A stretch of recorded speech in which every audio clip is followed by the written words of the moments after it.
Welcome back to part 2 of this big build series. We'll be looking at hinges, adjustment, angled doors, scribing, fitting of drawer fronts, some wax repair, and the fitting of a Zebedee angled hanging rail and more, so enjoy. Sugatsune Olympia hinges. I'd say these are one of the best hinges, if not the best hinge on the market for 18mm doors. They're not ideal when you go thicker to 22. One of the nice things about them though is when you've got a tall door on like this, you've popped your upper hinges on, you know how difficult it can be to get that final hinge in. Well, these are some of the easiest I've seen. They'll just pop on dead easy. You don't have to sort of get it way back and hook it on from the front. These are the unsprung ones, because I tell a lie, that should be unsprung, but it's in the wrong pile. So these are unsprung for tip-on mechanisms. When it comes to the soft close ones, they're a quality soft close because they don't have that bounce back that you get on the cheaper ones, and they're adjustable. So if you thought that was like it needs to be a bit softer, there's a 5-step adjuster here.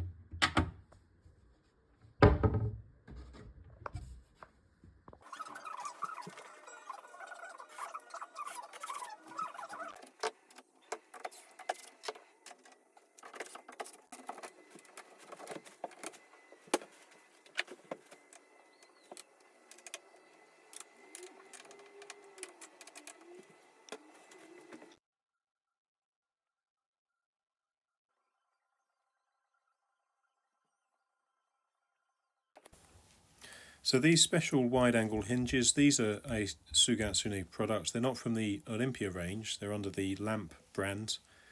They have an adjustable stop, which you'll see me just adjust here, which allows you to control the angle at which it stops. And this was a perfect use for it. When you see this later, this door will have a mirror on it, and it allowed me just to control the point at which you open it to a stop position, and it's just right on the angle in the corner of the room here.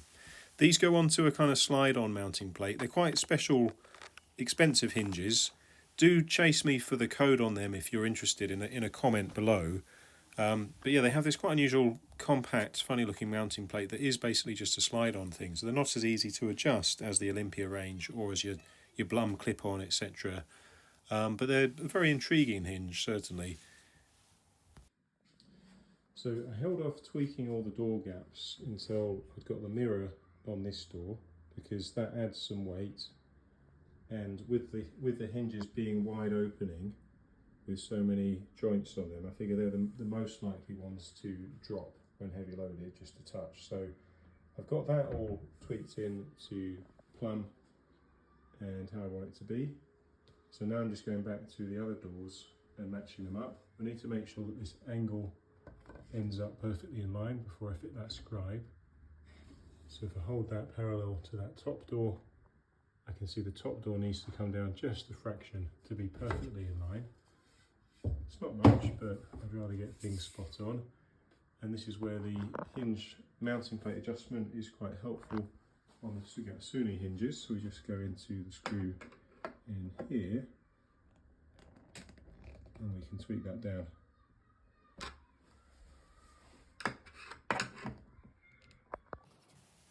Now back to fitting the Zebedee hanging rail. I'd already put on this 22mm thick Hydrofugo MDF strip that Brady had prepared and primed in the workshop.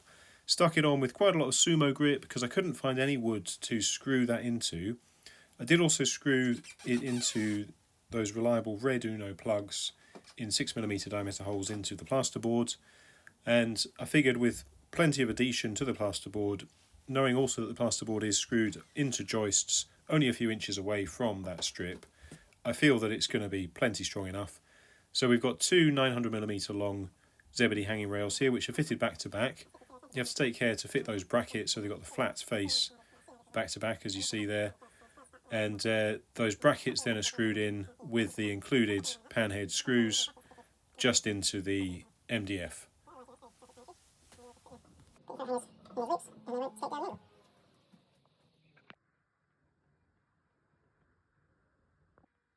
Here's a little overview. Next thing is this 10-foot pre-painted strip to go on the angle there. I'm going to just set that angle with the help of this offcut which came from the panel that's hidden in the corner there.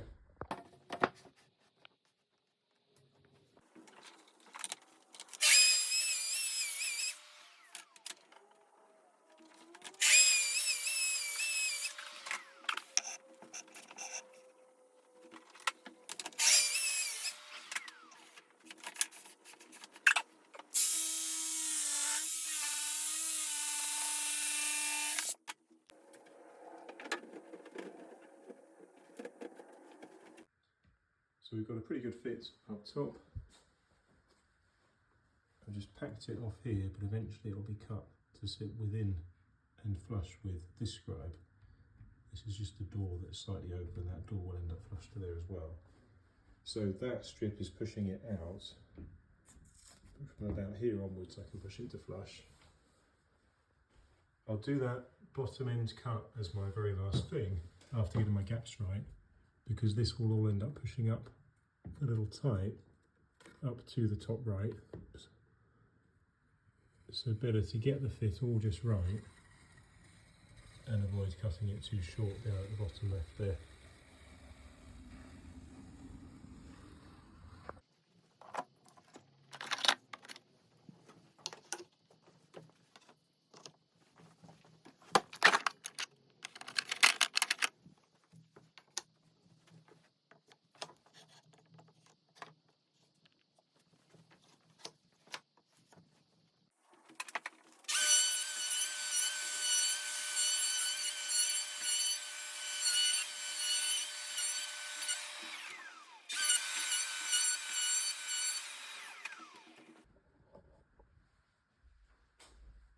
I thought we'd made this from a 10-foot. We must have been out. Look at that, Brady's biscuited. Sorry, dominoed it, and you'd never have known.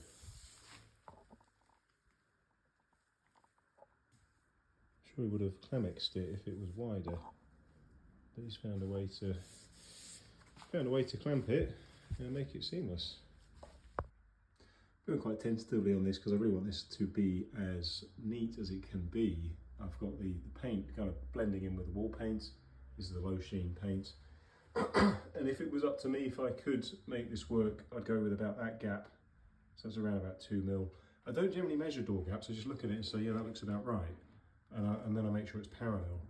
I'm holding this slightly forward, so that's why there's a shadow. But if you just look at that gap going up there, yes, it looks good, excuse me.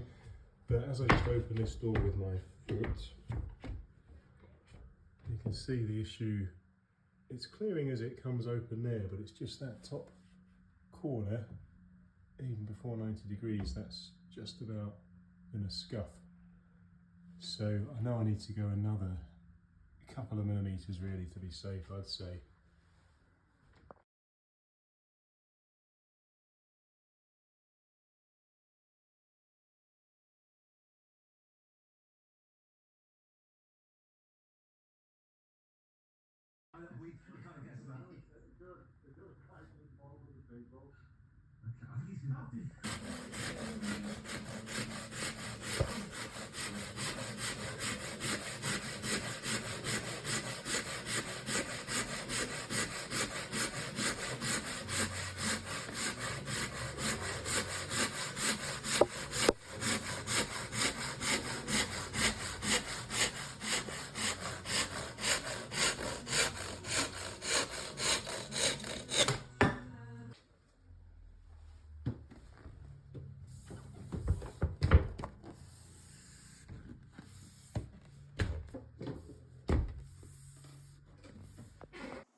Here's a little look at progress. I'm slightly embarrassed to say how long this took me because really I could and should have done it much quicker, but I was quite under the weather actually. Kind of should have been resting up and also taking the opportunity to create a lot of content, which of course slowed me down. I remember watching one of Derek Barrett's stories at the start of the week saying he was about to fit something like 3 wardrobes in one house and multiple dresser units, and he was expecting to be done that day. And I thought, I'm probably going to be all week on this one.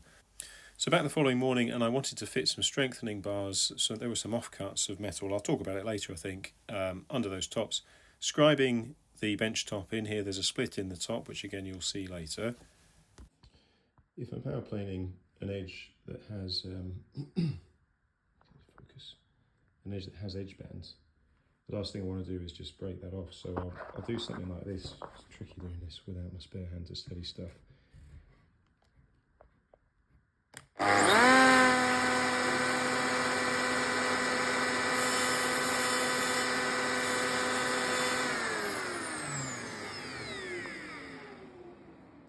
So you see, you can just get it solid on that back plate and then just very carefully keep the pressure on there and just angle that in. You want to make sure it doesn't catch.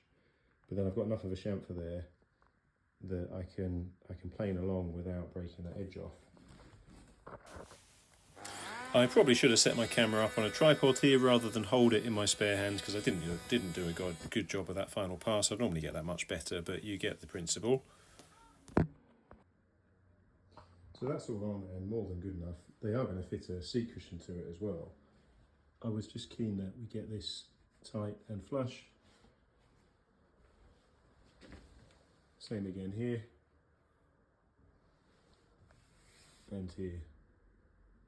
So that's all good. But how did I miss this? I better have a go at fixing this now.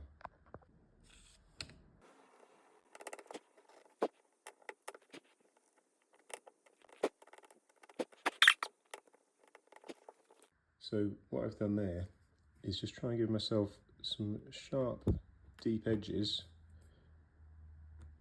So we don't want any of that whiteness from the paper that's under the melamine showing close to the surface, because we may not be able to cover it enough with the wax. I'm giving myself enough depth that the wax has something to really stick down into. I'm trying to make sure also that that's not a fluffy or loose base, and that I've not sort of undercut and loosened the edges. Now, I've only got with me this limited set of colours that Craig at Bedrooms Plus has sent me. I've only really got two browns, but this one I think is pretty close, luckily. Light Ferrara Oak. So this is soft wax, soft enough that it should just push in, especially in this hot weather. Yeah, I think probably the best I can do is just leave it at that.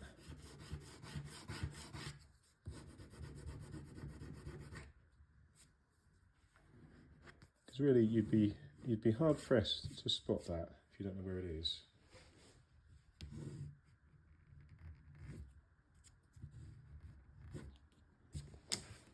You just don't want to overdo it, really. Leave it flush like that. With a cushion on it, I don't think that's going to jump out at anyone. Now various cover panels and slim scribes in process. I do like this Ultraforce towel meter with its inner measurement feature. It's very clever and it does work very well. I do trust it more than my laser. I checked with my laser and it was about 3mm out. It is a cheap Chinese one, but I'm sure it used to be more accurate. So it's quite nice to see an actual tape measure reading.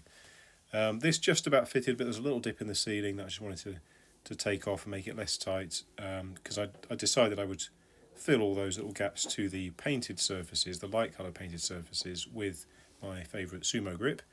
And this was just a test fit of that strip. I then did stick that on. As you see here, some Sumo grip, that's all stuck on. Works great. This panel was actually stuck on just with a few dabs at the bottom there, because there's no place to hide a screw to pull it in. So I dabbed a bit of Sumo grip at the bottom, clamped it, but then just screwed it where I knew it would get hidden by a shelf with these Divario fixings. You'll see here the edge grooves, which are made with the Lamello Zeta P2 machine. You push the blade out while it's spinning and you move it along, sort of like a router cutter, at the P14 depth setting to make the groove, and then you pop it in at known positions at the P18 depth setting, a bit deeper, and then you scoop in that fitting, and it has a couple of little black pins that you also just kind of hammer in that help to locate it and stop it spinning out as you push it in, I suppose. And then as you push this in, obviously it just slides past, but also kind of positively locates in each of the pre-fitted fittings at the side. Bisco fittings at the back, as I said. As you're putting it in, you just have to make sure that you keep checking for straight or it's going to jam. But it really works very well and is good and strong, plus totally hidden.